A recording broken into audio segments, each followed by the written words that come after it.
Hey, welcome back to the Victory 4x4 Garage. My name is Daryl. Today we're going to install this strike rear bumper on the 4th gen Toyota 4Runner. This bumper is fantastic. You can add one carrier, two carriers, no carriers, whatever you want to do. One caveat to today, Alex, the engineer who designed this bumper, is on vacation. So he's not here to help me do the install. He's not here for my questions. He's in Colorado with no service. So we're going to work through this together. It's going to be great. No problems. I don't know why that's hanging there. Let's get started.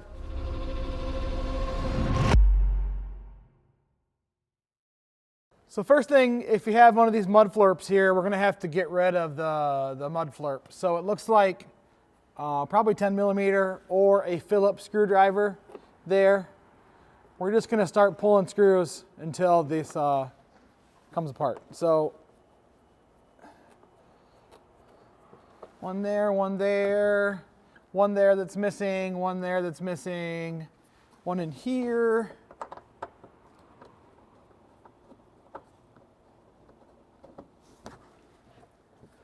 One up here. And you might not have mud flurps on your 4Runner. So if it's not applicable, it's not applicable. And then grab a flat blade screwdriver, and there's one of these clips here. Pop the end out, pull it out. Mud flurp, gone. And then make sure there's no other clips on this side plastic here. It looks like there aren't on the side. That's probably just snapped in. We'll get that in a second. Do the same thing on the other side. Get to this point, then we'll go underneath and figure out what we got to do in the back. Looks like there once was some more screws under here, screws and clips and such. So just work your way around and remove any screws or clips like we did on the wheel well. They can be a bugger. Okay, one quick thing, if you have a receiver hitch, which it looks like this thing did, at some point, go ahead and remove that. It's either gonna bolt underneath the frame here, sometimes they bolt in the center. Just go ahead and unbolt all the bolts for that and pull it out. Also, if you have tow hooks, those have to go too. So the tow hooks that usually bolt under the frame rail here, get rid of those, get rid of the receiver, work your way around and pull off all these clips. All right, next we're going to deal with whatever's inside this hatch here. It looks like some 10 millimeter bolts, so hold please.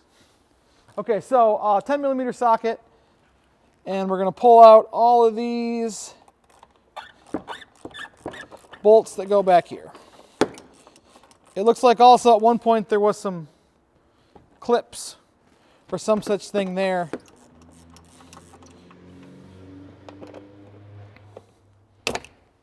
Yeet! That felt great. Real great. Basically what we're doing is we're working our way around this bumper cover and removing any bolt or clip that you can find. As these are getting older, various bolts and clips may be missing on yours, as they are on this one. But it's all going to be fine until it's not. All right, so now it looks like this trim piece is just attached. Looks like we got everything here. I'm guessing what we have to do is unclip these side pieces from their clips. Looks like it's somewhat unclipped there. So let's go ahead and, yeah, that'll work. Pull on them. Do the same thing on the other side. Pull that wing out, and we should be able to just pull it at this point. Yeah, that's it.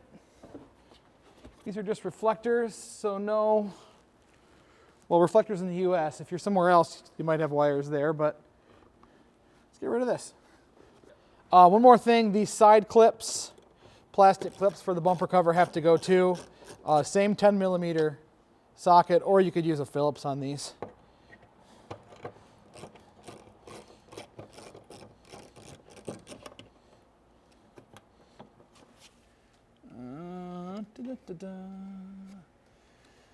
These have those same style, yeah, snaps, just like those other parts have. Grab the other one on the other side as well. Now, I know it may seem at this point that I don't know what I'm doing, because I don't. I mean, not like in general, not like in life entirely, but like specifically for this bumper install. So we're going to film this, and then we're going to have Alex look at it. And if he says it's good, you're watching the video because he said it's good. If he said it's bad, you probably won't see this video at all. It'll never see the light of day, and we'll shoot a video, and I'll pretend like I know exactly what I'm doing because I will have talked to him and I will have known. So if you're watching this now, we're guessing great, and this journey that we're on together is really going fantastically. So let's put the bumper on. How about that? Okay, so, oh, hi. So grab your cameraman or the neighbor kid or whoever you've got around and have them help you lift this beast up. You can just lift it up and set it on here without any bolts. I mean, I'm saying that. I'm guessing we can do that. Try not to scratch your Forerunner, ideally. I think I got to come my way. Yeah, there we go.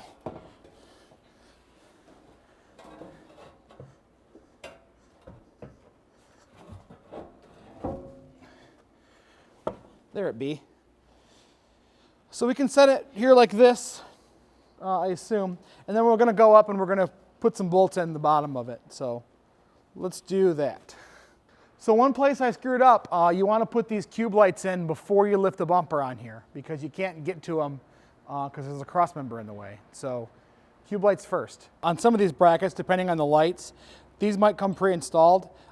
You can often flip them and get them the light overall a little bit shorter. So you may have to do that on these just depending on what lights are running in this bumper or any of our bumpers really. So if it's not working or if it's too tall, go ahead and flip the bracket. That may solve your issues. Okay, we're going to give you a hardware kit here. It's going to have some fine thread metric bolts in it. Grab some anti-seize. Do yourself a favor, put some anti-seize on all this hardware. We're just going to loosely install every bolt that I'm telling you to install right now just to get the bumper aligned first. So we're going to go up from the bottom here. So we're going to have to push this bumper a little bit and then go ahead and just loosely install one of these lower bolts.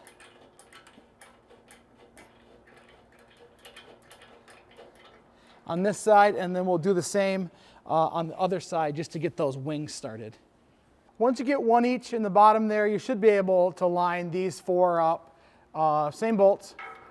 So go ahead and just loosely install these. You can probably loosely install all four of these right now. And then once you get these installed, go ahead and loosely install the other two bolts on the bottom. And we're going to mount the wing supports now. So make sure the bumper can move around a little bit. It'll make everything simpler, so don't tighten any of these down just yet. I lied to you again just a little bit. We have two more bolts that go up here, up into your chain holders. Those are going to be the easiest to install once these are tight. So once you get all four bolts in on the bottom loose and all four of these in loose, we'll tighten two of these up before we do the wings, just so we can get these into place.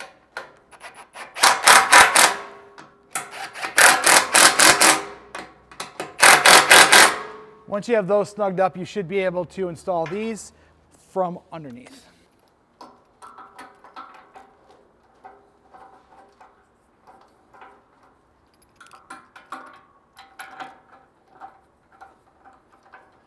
If you had one of these 7-way plugs on your factory receiver, you're going to have to find somewhere for it. Ton of different sizes, so we really can't tell you exactly where to put it. This comes with a little angle bracket, so I think I'm just going to put it here on the side of the bumper, drill a couple little holes with some bolts. You could definitely put it in the frame.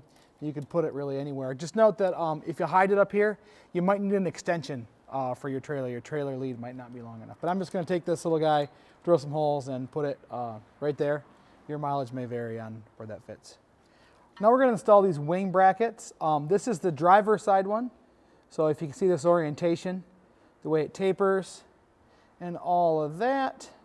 We're going to install it like this. It's easiest to come against your tire and then slide it in from forward to backward because of the way the taper is.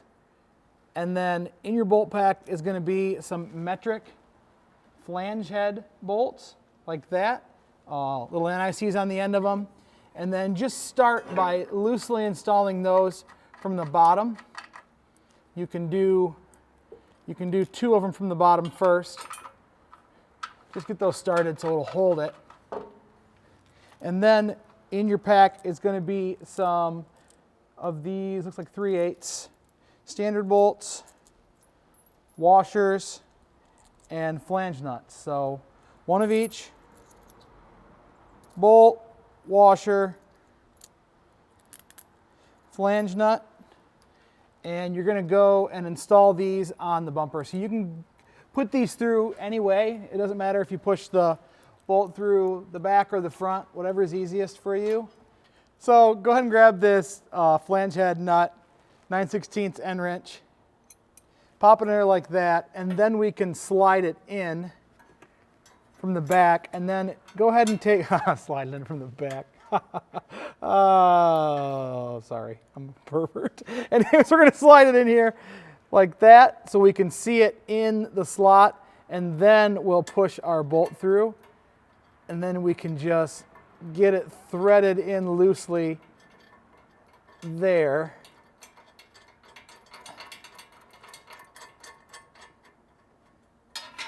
And that'll get that one started. And then my pocket like an old man here getting change. And then I'll go ahead and grab the other one, toss the washer on it, and this one is way easier because it's closer to that opening in the back. So we can get that started without the end wrench.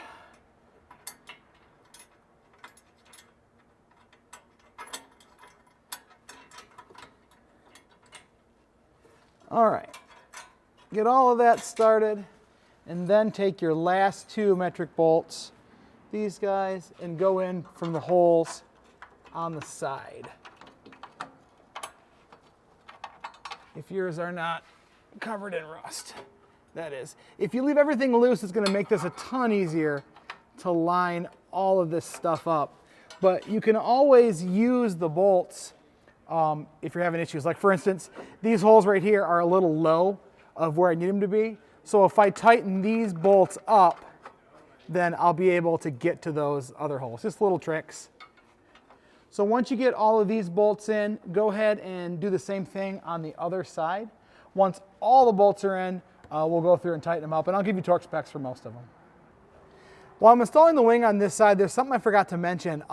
There's slots on this wing that I'm bolting through right now, and those slots are for if there's any reason you need to tweak this bumper wing up or down, those slots allow that to happen. So you can use a floor jack or a bottle jack or whatever you need to do to tweak this wing to match your specific 4Runner and the variances on your 4Runner, and then go ahead and lock these bolts down with it jacked into place, and that should give you a little bit of movement on that. And these little braces are slotted from front to back, and that's for any variances in your frame, so that you don't have to fight mounting up these wings. Also, if you're fighting getting these wings in, one side or the other doesn't want to go, make sure all of these mounting bolts that you installed earlier are loose enough. You can slide this bumper a little bit from side to center it up, and that'll allow you to get these wings mounted just perfectly.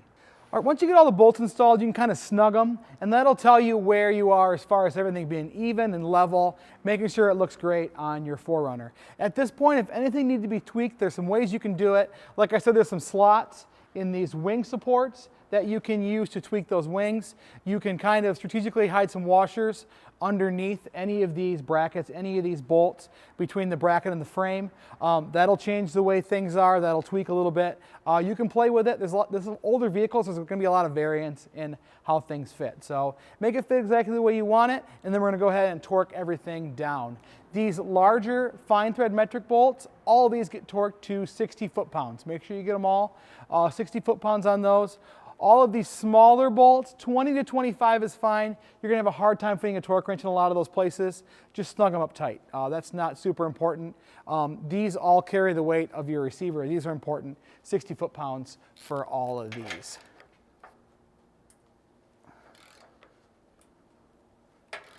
Once all these bolts are torqued, you can put this cover plate on. We're gonna give you 4 button head bolts for that. I'd recommend some anti-seize on those bolts like with everything else. And you can tighten these up with a 3/16 hex socket or T-handle. All right, so if you're not installing carriers at this time, or if you're only installing one carrier, we're gonna give you these caps here. We're gonna give you 4 of them. You might not need all of them. But what you're gonna need to do on the sides that you're not installing carriers is grab one of these caps, grab some RTV or some silicone, and put a bead of silicone on the lip of the cap where it's gonna contact the bumper. And why we're doing that is so we're keeping water and moisture and all that stuff, debris, out of those spindle sleeves, because those sleeves are machined specifically to accept our spindle. So if you get a bunch of junk in there, when you go to install a carrier, you're gonna have to sand that out, and that's not gonna be any fun. So just go ahead and put a little bead of RTV on these caps, and then put one in the top and one in the bottom on the sides that you're not using a carrier.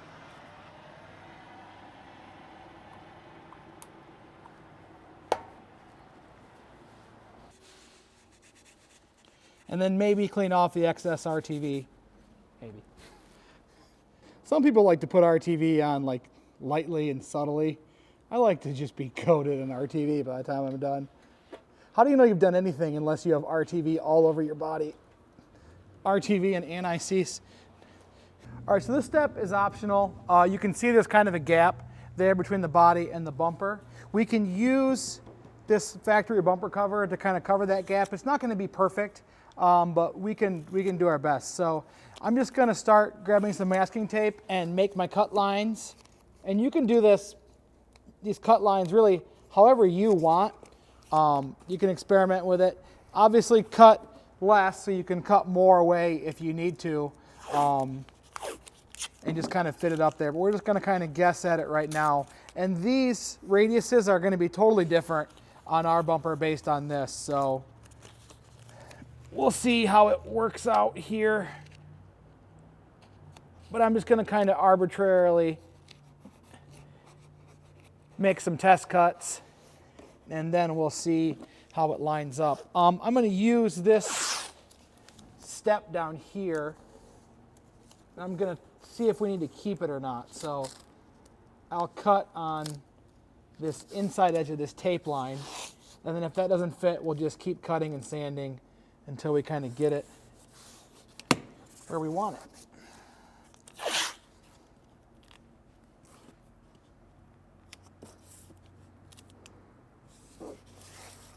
Like I said, this isn't going to be perfect. It's not going to match everything perfectly. So if you're looking for that, maybe come up with some sort of other thing to do this, some sort of plastic material that you shape and cut yourself. But we're just going to try to get this done quick and dirty.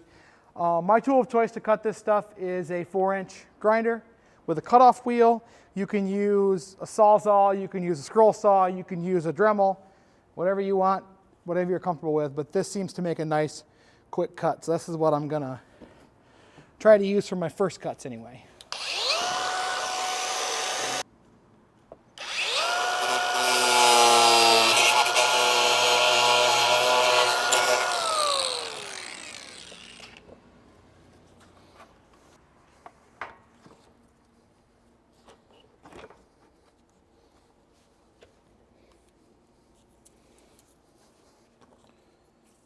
So that's not too bad there. It looks like we have to trim off these bottom pieces on each side, and then I'll clean that lip up.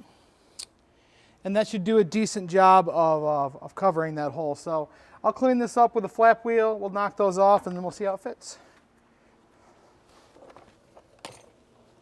So there's some screws here that hold these two pieces together.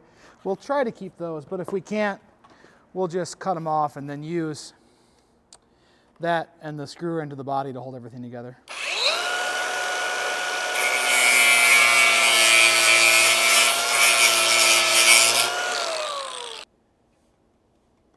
Yeah, those are going to hit. So we're just going to go ahead and just chop those off entirely.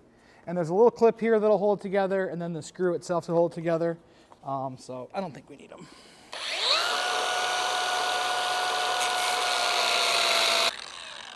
Yeah, that still holds together fine without them. So now that we know that fits, I'm going to go ahead and clean it up with just a flap wheel on this. You can use a sanding block, a palm sander, whatever. I just think these work really well.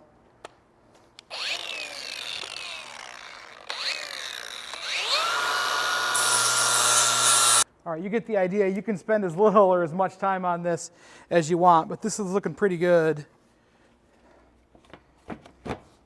So we'll go ahead and set that in there, see if we need to make any adjustments, but I'm good with this. You could paint this black if you want. It would help it blend in quite a bit better. Go ahead and reinstall the bolts you removed with a 10mm socket, and that's it.